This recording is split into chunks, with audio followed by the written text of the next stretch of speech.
আমরা গতকাল বিকালবেলায় একটা তথ্য পাই যে এরকম কাজী শাহ দক্ষিণপাড়া গ্রামের এক ব্যক্তি যার নাম আব্দুল গফফর, বয়স 28 বছর, তার কাছে বেশ কিছু চোরাই বাইক আছে।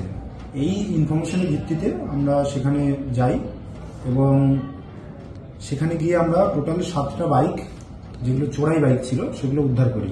তার মধ্যে একটা ছিল রয়্যাল এনফিল্ড, একটা ছিল TVS Apache RTR, hero Splendor ছিল দুটো, হিরো স্প্লেন্ডার সুপার ছিল দুটো, আর হিরো গ্ল্যামার ছিল একটা, টোটাল 7টা। এবং ওই আব্দুল গফফর সেই ব্যক্তির বিরুদ্ধে আমরা এফআইআর লজ করেছি এবং 10 দিন পুলিশি হেফাজতের জন্য প্রেয়ার পাঠাচ্ছি এবং এর সাথে সাথে আমরা আশা রাখছি বেশ কিছু আরো বাইক তার কাছ থেকে আমরা উদ্ধার করতে পারবো। এর কাছে কিভাবে টেস্ট করবো?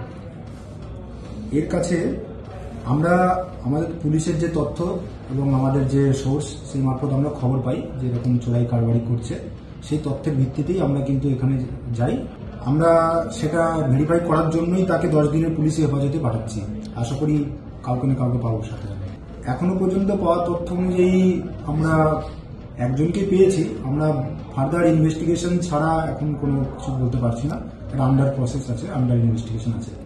বাইকগুলো সেগুলো আমাদের তদন্তের পার্ট আছে। এখনই যদি আমরা রিভিল করি আমাদের হয়তো তদন্তের সাথে এটা বলাটা ঠিক হবে। বেলডাঙ্গায় দেখুন, অ্যাকচুয়ালি অনেকে বুঝতেই পারে না যেগুলো হয়তো মিসিং হয়ে গেছে বা হারিয়ে গেছে। কারণ এটা এই ভিত্তিতে বলছি, আমরা বেশ ভিজিট করতে গিয়েও কিছু জায়গায় দেখেছি যে তারা হয়তো কাউকে বাইকটা হায়ার দিল, রেন্টে দিল, সেই হায়ার করে সেই ব্যক্তি যে হায়ার নিল সে ওটাকে হয়তো বিক্রি করে দিল বা কোথাও হারিয়ে ফেলেছে, সে হয়তো অ্যাকচুয়াল মালিককে জানায় না।